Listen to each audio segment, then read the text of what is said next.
Good morning students, welcome back to computer science exam crack channel. जैसा कि आप जानते हैं कि हमने एमएस एक्सेल के कुछ जो एमसीक्यूज थे वो मैंने प्रीवियस वीडियो में डाल दिए थे, पर बच्चों के कमेंट आ रहे कि वहां पर क्लैरिटी नहीं आ रही है।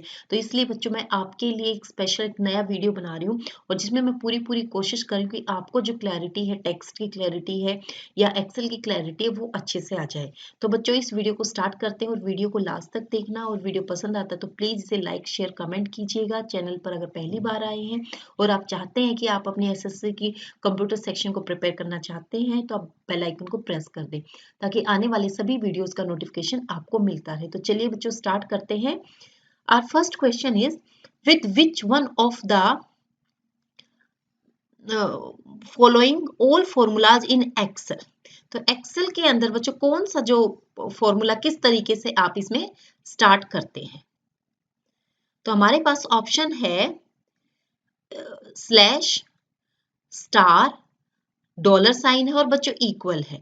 आपको पता होना चाहिए बच्चों एक्सेल के अंदर अगर हम कोई भी फॉर्मूला स्टार्ट करते हैं ना तो सबसे पहले हम इक्वल लगाते हैं फॉर्मूला बार पर जाकर, फॉर्मूला टैबलेट पे जाकर, और उसको फॉर्मूला पैलेट भी बोलते हैं।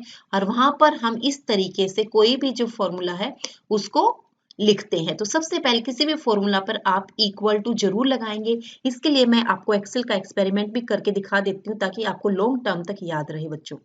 ये है हमारा एक्सेल। आप यहाँ पर देख सकते हैं कि यहाँ पर अगर मुझे फॉर्मूला, ये आपकी फॉर्मूला पैलेट, यहाँ पर देखो मैं इक्वल लगाऊंगी। उसके बाद बच्चों मैं यहाँ पे सम के बाद यहाँ पे मैं वैल्यूज पास कर सकती हूँ। अगर मेरे पास यहाँ पे सेल होते तो मैं सेल सेलेक्ट कर देती, अदरवाइज सेल नहीं है तो मैंने यहाँ पर वैल्यू पास कर दी है दो इंटीजर नंबर 4 और 5। तो इसका एडिशन जो है आपको यहाँ पर 9 शो हो रहा है ना।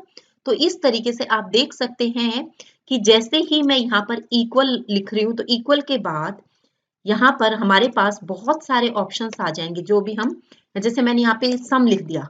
अब सम से रिलेटेड आपको sum total, substitute, sum if, sum product, ठीक है। तो डिफरेंट सम जितने भी फॉर्मूलाज हैं वो आपको यहाँ पर मिल जाएंगे। तो बच्चों आपको यहाँ से ये क्लियर हो जाना चाहिए कि हमारे पास कोई भी फॉर्मूला लिखने से पहले आपको फॉर्मूला पैलेट पर जाकर, इसको हम फॉर्मूला पैलेट बोलते हैं, फॉर्मूला पैलेट पर जाकर इक्वल लगाएंगे तब आप एक पर्टिकुलर फंक्शन यहाँ पर लिख सकते हो। जैसे इक्वल था ये, अब मैं यहाँ पे बच्चों मैक्स लिखती हूँ, ठीक है। मैक्सिमम में भी मैं यहाँ पर दो वैल्यू डालती हूँ, एक 5 डालती हूँ और एक 2 डालती हूँ, ठीक है। तो अब आप देखना कि ये क्या रिटर्न करेगा, 5 रिटर्न किया इसने। इस तरीके से बच्चों हमारे पास बहुत सारे फॉर्मूलाज हैं। अब देखो यहाँ पर जाकर मैं आपको बताती हूँ कुछ जो कॉमन फॉर्मूलाज हैं वो यहाँ पर है। सम है हमारे पास, एवरेज है, काउंट करना है कितने नंबर है, मैक्सिमम है, मिनिमम है, और भी बच्चों बहुत सारे फंक्शन है जो मोर फंक्शन में जाकर आपको यहाँ पर मिल जाएंगे। हाइपर लिंक क्रिएट करना है, ठीक है, साइन कैलकुलेट करना है आपको, ठीक है, सम इफ, ठीक है, स्टैंडर्ड डेविएशन। तो ये डिफरेंट टाइप के फॉर्मूलाज हैं आपके पास, तो आपको यहाँ पर इस तरीके से करना है। तो बच्चों एक और चीज मैं आपको बता दूं, अभी तक तो मैं सिर्फ 2 नंबर ही पास कर रही थी। अगर मान लो मेरे पास एक कॉलम है, ठीक है, और इन सब का मुझे क्या है, एडिशन चाहिए। यहाँ कर लेते हैं बच्चों इसको, इस तरीके से एक और वैल्यू डाल देते हैं यहाँ पे 6। उसके बाद मैं यहाँ पर कर्सर ले जाकर फिर मैं लिखती हूँ यहाँ पर इक्वल, फिर लिखा मैंने सम, ठीक है। सम के बाद बच्चों अब मुझे क्या करना है कि मेरे पास ये पूरी रेंज है 3 4 5 6, सबका एडिशन मुझे चाहिए। तो मैंने यहाँ पे इन सभी कॉलम्स को सेलेक्ट कर लिया है, ठीक है। और यहाँ पर मैंने लिख दिया, फिर ब्रैकेट को कर दिया बंद। ये है आपका I6 और I9, यानी कि कॉलम आपका I है। यहाँ से आप कहाँ जा रहे हैं, जो रो नंबर आपकी 6 है, रो नंबर 6 से लेकर 9 तक के जितने भी नंबर हैं आप सबका एडिशन कर रहे हो। और जैसे ही मैं एंटर की प्रेस करूँ तो बच्चों ये आपका 18 आ गया। तो इस तरीके से आप एडिशन कर सकते हैं। अब हम वापस अपने क्वेश्चन पे चलते हैं, नेक्स्ट पे। On an Excel sheet the active cell is indicated. Yes student, active cell पर अगर आपको जाना है तो हमारे पास यहाँ पे ऑप्शन है, एक तो डॉटेड बॉर्डर, एक डार्क व्हाइट बॉर्डर और एक ब्लिंकिंग बॉर्डर और बाय इटैलिक टेक्स्ट। तो अभी आपने प्रीवियस एग्जांपल में देख लिया होगा कि बच्चों जहां पर जिस सेल को हम सेलेक्ट करते हैं, जिस पर हमारी आउटपुट आती है, तो वो क्या होता है, डार्क व्हाइट बॉर्डर हो जाता है, एक डार्क कलर का बॉर्डर बन जाता है। अगर आपने ध्यान नहीं दिया है तो मैं आपको फिर दिखा देती हूँ। ये है जैसे हमारा एक्टिव सेल कौन सा, जहां पर देखो मैंने ये सेलेक्ट किया हुआ है, जहां पर भी मैं वैल्यू लिखूंगी ये मेरा एक्टिव सेल है। जिस सेल पर मैं अभी करंटली प्रेजेंट हूँ वो एक्टिव सेल है, और बॉर्डर जो है आपको बोल्ड मिलेगा इसके से, ठीक है। अगला क्वेश्चन देख लेते हैं बच्चों। On which term describe a explanatory text attached to a cell. कौन सी टर्म एक्सप्लेन करती है सेल के अंदर, अगर आप कोई टेक्स्ट लिखते हो उसको आपको एक्सप्लेन करने के लिए क्या यूज करते हैं। तो बच्चों हमारे पास ऑप्शन है कंटेक्स्ट, कॉल आउट, कमेंट और डायलॉग। तो बच्चों आंसर होगा कमेंट। वो कैसे होगा मैं आपको बता देती, पहले आप क्वेश्चन को समझ लो कि मान लो आपने एक सेल के अंदर कुछ लिखा है, ठीक है, लाइक मैंने लिख दिया यहाँ पर 101 और 101 को एक्सप्लेन करने के लिए आपने एक छोटा सा टेक्स्ट डालना है कि कमेंट डालना है कि कल को अगर आप भूल जाते हो या किसी दूसरा पर्सन कोई देखता है इस सेल को तो उसको कैसे पता चलेगा कि ये 101 क्या है। तो इस केस में आप क्या करते हैं, कमेंट डालते हैं। वो कैसे डालते हैं मैं आपको ये भी बता देती हूँ। ये आपका एक्सेल है, ठीक है। अब एक्सेल के अंदर बच्चों मैंने यहाँ पे क्या किया, जैसे ये है मेरा, ये सम के लिए था, ठीक है। तो यहाँ पर मुझे नहीं पता चल रहा कि 18 क्या आ गया, ठीक है। तो मैं यहाँ पर क्या करूंगी बच्चों, यहाँ पर मैं एक कमेंट डाल दूंगी। रिव्यू में जाएंगे, आपको सर्च करना है रिव्यू में जाकर। देखो बच्चों यहाँ पर मैं बहुत सारे क्वेश्चंस के जो आंसर जो है आपको देने की कोशिश करती हूँ। तो पहले आप रिव्यू में जाएंगे, रिव्यू पर जाकर आपको न्यू कमेंट का ऑप्शन मिलेगा। आप न्यू कमेंट पर गए बच्चों और यहाँ पर आपने लिख दिया न्यू कमेंट में जाकर सम, ठीक है। अब आप कल को अगर देखते हो तो पता चल जाएगा कि ये क्या था। देखो जब आपने कमेंट डाल दिया तो ये क्या आ गया, कॉर्नर में एक रेड कलर का ट्रायंगल आ गया है। जैसे ही आप यहाँ पर माउस ले जाओगे, कर्सर ले जाओगे तो इसका एक्सप्लेनेशन आपको यहाँ पर मिल जाएगा। आई होप कि आपको अच्छे से क्लियर हो गया होगा कि यहाँ पर हम क्या करने जा रहे हैं कि किसी भी सेल की एक्सप्लेनेशन अगर आपको देनी है तो हम कमेंट के थ्रू देते हैं। अगला क्वेश्चन देख लेते हैं बच्चों। Which of the following keyboard shortcut can be used for creating a chart from the selected cell?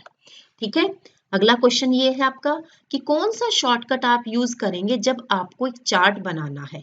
आपके पास सेलेक्टेड सेल है, सेल में मतलब आपका डेटा है और आपको उसके लिए चार्ट बनाना है। तो बच्चों इसके लिए हमारा F11 ऑप्शन होता है, ठीक है। F10, F4 और F2 नहीं होते हैं। F11 ऑप्शन जो है वो आपका क्या करेगा, जो भी सेल में डेटा हो उससे रिलेटेड क्या करेगा, वो आपका चार्ट बना देगा। चलो हम देख लेते हैं इसको भी। अब देखिए मैंने क्या किया, यहाँ पर M1, M2, M3, M4, ठीक है, एक नया कॉलम ऐड कर दिया और ये वैल्यूज डाल दी, ठीक है। अब क्या करेंगे, इनको सबको सेलेक्ट कर लेते हैं। इनको सेलेक्ट करते ही मैं क्या करती हूँ, F11 प्रेस करूँ। F11 प्रेस करके मेरे पास यहाँ पे चार्ट्स के भी ऑप्शन आ गए हैं। चार्ट अब आपके पास डिफरेंट टाइप के हैं। क्लस्टर चार्ट है, देखो अब यहाँ पे गए आप, चार्ट टाइटल, ये आपका चार्ट बन गया है। अगर लाइन चार्ट चाहिए इस तरीके का शो करेगा, पाई चार्ट चाहिए आपको इस तरीके का शो करेगा। तो आपको पता चल जाना चाहिए कि F11 पर जैसे ही आप की प्रेस करेंगे तो ऑटोमेटिकली आपका जो वैल्यू सेलेक्ट होंगी, जो भी ये सेल जो सेलेक्ट होंगे, इससे रिलेटेड आपका चार्ट बनकर सामने आ जाएगा, ठीक है। अब चलते हैं बच्चों अपने नेक्स्ट क्वेश्चन पे। Formula palette is use to, formula palette किस लिए यूज होती है, फॉर्मेट सेल कंटेनिंग नंबर्स के लिए, क्रिएट एंड एडिट फॉर्मूला के लिए, एंटर्ड अजम्पशन के लिए और कॉपी ऑफ सेल। तो बच्चों अभी हम फॉर्मूला पैलेट देख रहे थे जब मैं आपको सम बता रही थी और डिफरेंट टाइप के फॉर्मूलाज भी मैंने बताए थे। तो वहाँ फॉर्मूला पैलेट में सिर्फ आप एक नया फॉर्मूला क्रिएट कर सकते हो और बने बनाए फॉर्मूले को आप एडिट कर सकते हो। सो ऑप्शन बी जो होगा बच्चों वो करेक्ट होगा। A value used in a formula that does not change is called. अगर कोई वैल्यू फॉर्मूला के अंदर कोई चेंज नहीं होती तो उसको क्या कहते हैं बच्चों, कांस्टेंट, सेल एड्रेस, वेरिएबल और स्टैटिक। तो बच्चों कोई वैल्यू जो चेंज नहीं होती है वो होती है कांस्टेंट। हमारी सी के अंदर भी मैंने आपको कांस्टेंट बताया था। तो कांस्टेंट मतलब जैसे आपके पाई की वैल्यू है या जैसे आपका स्क्वायर रूट है, ठीक है। तो कोई ऐसी वैल्यू जिसको आप कांस्टेंट बनाना चाहते हैं throughout the program, throughout the formula, आप उसको चेंज नहीं करना चाहते हैं तो वो आपकी कांस्टेंट होगी। अगला क्या है, spreadsheet contain columns, rows and columns और नन ऑफ द अबव। तो अभी आपने देखा होगा एक्सेल की शीट में, तो हमारे पास क्या है, डिफरेंट रो और कॉलम इस तरीके से हैं बच्चों, ठीक है। तो ये क्या होती है, एक स्प्रेडशीट होती है। स्प्रेडशीट किस किस का कॉम्बिनेशन है, रो और कॉलम का। सो ऑप्शन सी जो होगा इस केस में करेक्ट हो जाएगा। अगला है to open an existing workbook click the open button on the dash tool bar. Definite सी बात है बच्चों, आपके पास वर्कबुक है, उसको आपको ओपन करना है तो हम स्टैंडर्ड टूल बार पर जाकर ही ओपन करते हैं। फाइल में जाते हैं और फाइल में जाकर आपको ओपन मिलेगा, ओपन पर क्लिक करेंगे तो जो आपको नाम सेलेक्ट करना है वो आप सेलेक्ट कर सकते हैं। सो ऑप्शन बी जो होगा इस केस में आपका करेक्ट होगा। Yes, student. This is our next question. How we can view a cell comment? Cell के कमेंट को कैसे देखें? देखो जब मैं कमेंट डाल रही तो मैंने वहां पर बताया था कि जैसे ही आप माउस के कर्सर को वहां पर लेकर जाओगे तो ऑटोमेटिकली जो कमेंट है वो आपको शो हो जाएगा। तो ऑप्शन ए ही ठीक हो जाएगा। Position the mouse pointer over the cell. Cell के ऊपर जब माउस का पॉइंटर लेकर जाओगे तो आपको कमेंट नजर आ जाएगा। अगला है the default style for new data key in the new workbook. New workbook के अंदर कोई नया डाटा डालेंगे तो बच्चों ऑटोमेटिकली तो वो नॉर्मल ही आएगा। उसके बाद आप फॉन्ट चेंज करना चाहते हो कर सकते हो, साइज चेंज करना चाहते हो कर सकते हो। सो ऑप्शन बी जो होगा इस केस में आपका ठीक हो जाएगा। अगला है if you press dash the cell accept your typing as it contents. ठीक है, एंटर की प्रेस करने से होता है बच्चों जो भी आप प्रेस करते हैं वो एज इट इज आपका एक्सेप्ट हो जाए सेल के अंदर, तो उसके लिए तो हम एंटर की प्रेस करते हैं। ठीक है, तो ऑप्शन ए बी और डी तीनों के तीनों गलत हो जाएंगे इस केस में। Option C will be correct. अगला है हमारे पास, यस बच्चों एक क्वेश्चन और रह गया था हमारा, ऊपर ध्यान नहीं दिया हमने। Which among following is not associated with spelling dialogue box. स्पेलिंग डायलॉग बॉक्स में ऑटोमेटिकली क्या हो नहीं होता बच्चों, एडिट, इग्नोर, इग्नोर ऑल और चेंज। तो एडिट नहीं होता, स्पेलिंग जो आपको सजेस्ट करेगा या तो आप उसको इग्नोर करोगे या उसको चेंज करोगे, इग्नोर ऑल करोगे। एडिट का कोई ऑप्शन नहीं होता है। सो ऑप्शन ए जो होगा इस केस में आपका करेक्ट हो जाएगा। अब हम अपना नेक्स्ट क्वेश्चन देख लेते हैं। अगला है हमारे पास क्वेश्चन नंबर 13 बच्चों। Which function display row data in a column और column data in a row. बहुत सिंपल सा है बच्चों, मैथ्स के अंदर भी आता है। रो को कॉलम बनाना और कॉलम को रो बनाना, तो बच्चों तो ट्रांसपोज होता है मैथ्स के अंदर भी। ठीक है, तो ऑप्शन ए जो होगा करेक्ट हो। तो कुछ ऐसे क्वेश्चन भी आपको मिलेंगे जिनका आंसर आपको डायरेक्ट आता होगा बट आप सोच में पड़ जाएंगे कि क्या है। ठीक है, macros can be executed from which of the following menu. Format से, होम से, इंसर्ट से और टूल से। तो बच्चों देखो मैक्रो क्रिएट करना मैं आपको ऑलरेडी एमएस वर्ड के अंदर बता चुकी हूँ। एमएस वर्ड के अंदर भी एक्सेल के अंदर भी आप मैक्रोज बना सकते हो और उनको कभी भी रन कर सकते हो। तो इसने पूछा है कि कब आप उनको एग्जीक्यूट करोगे। बने बनाए जो मैक्रोज हैं उनको एग्जीक्यूट करने के लिए आप क्या करेंगे, तो इसका आंसर रहेगा बच्चों टूल ऑप्शन। टूल पर जाकर बने बनाए मैक्रो को आप एग्जीक्यूट कर सकते हैं। ये क्वेश्चन काफी इंपॉर्टेंट और काफी बार एग्जाम में पूछा जाता है। अगला है बच्चों हमारे पास question number 15। Except which of the following function a formula with a logical function show the word true और फॉल्स। ट्रू और फॉल्स किस में होता है आपको पता होना चाहिए बच्चों। लॉजिकल जो ऑपरेटर होते हैं, ठीक है, लॉजिकल फंक्शन है तो लॉजिकल ऑपरेटर्स पे अप्लाई होंगे और ये आपके एंड, और नॉट होते हैं। तो इफ तो आपका कहीं पर भी नहीं है। ठीक है, एक्सेल के अंदर इफ यूज होता है बट यहाँ फॉर्म लॉजिकल फंक्शन तो नहीं है आपका, इसलिए सी जो ऑप्शन होगा वो आपका करेक्ट होगा। नेक्स्ट क्वेश्चन देख लेते हैं बच्चों। You can convert existing Excel worksheet data and chart to HTML document by using क्या। आपको एक्सेल वर्कशीट के चार्ट डेटा को HTML डॉक्यूमेंट में लेकर जाना, तो क्या करोगे बच्चों आपके पास बच्चों इंटरनेट असिस्टेंट विजार्ड होता है।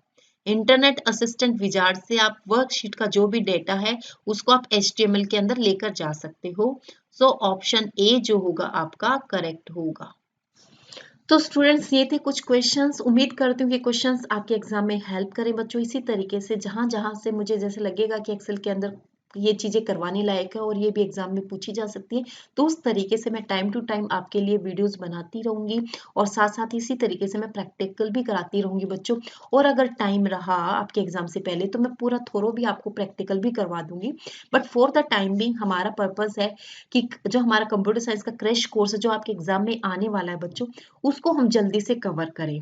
तो वर्ड ऑलमोस्ट आपका डन हो चुका है। एक्सेल का एक दो ये वीडियो और मैं ले आऊंगी आपके लिए जिसमें आपका ये टॉपिक भी कवर हो जाएगा। फिर एक वीडियो पावर पॉइंट के लिए सफिशिएंट रहेगा बच्चों।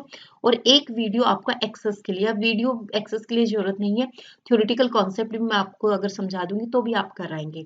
तो इसके साथ ही बच्चों हमारा बहुत ही कम सिलेबस रहता है जो आपके HSSC के अंदर पूछा जाएगा, चाहे आप ग्राम सचिव के लिए तैयारी कर रहे हैं, चाहे आप हरियाणा पुलिस के लिए तैयारी कर रहे हैं, तो किसी भी एग्जाम के, हरियाणा गवर्नमेंट की प्रिपरेशन कर रहे हैं या फिर किसी भी दूसरी स्टेट गवर्नमेंट की प्रिपरेशन कर रहे हैं बच्चों, तो मैं यहाँ पर NCERT का सिलेबस फॉलो कर रही हूँ, तो उसमें से ही आपसे पूछा जाएगा।